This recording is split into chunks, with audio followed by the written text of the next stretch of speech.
Balita, nagsimula na ang pagpapatuloy ng dialogo sa pagitan ng pamahalaan at ng MILF kaugnay sa isinusulong na Bangsamoro Agreement. Inaasahan ng mga miyembro ng negotiating panel na ang isinusulong nilang kasunduan ay makapaghahatid ng pangkalahatang kapayapaan sa Mindanao. Para sa detalye, balita mo kami, Cathy San Gabriel. Nagbukas na ang 43rd round of talks ng GPH-MILF panel sa Kuala Lumpur, Malaysia. Ang magkabilang panig, kapwa naniniwalang matatapos sa linggong ito ang huling annex sa normalization ng Framework Agreement on the Bangsamoro, maging ang addendum sa Bangsamoro waters.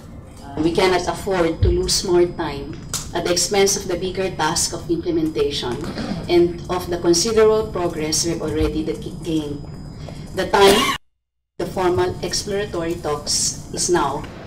Bagamat hindi huling hakbang tungo sa pagkamit ng kapayapaan ang pagkakakumpleto ng Bangsamoro Framework Agreement, naniniwala si MILF Peace Panel Chairman Mohag Iqbal na ito na ang mag-uumpisa ng pagbabago sa isang rehiyong matagal nang nag-aasam ng kapayapaan.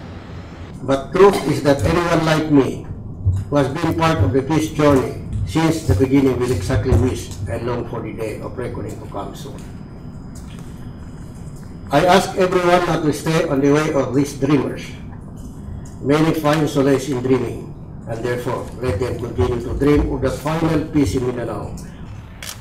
Patuloy naman nagmamasid ang iba't ibang stakeholders. Anila, ito ang unang pagkakataon na nabigyan sila ng boses sa prosesong pangkapayapaan.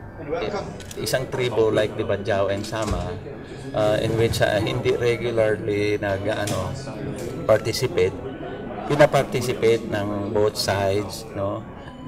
So this is a good, inclusive ito yung pag-uusap na to. Para sa Telebisyon ng Bayan, kasama si cameraman Romel Tagbas, Cathy San Gabriel, Kuala Lumpur, Malaysia.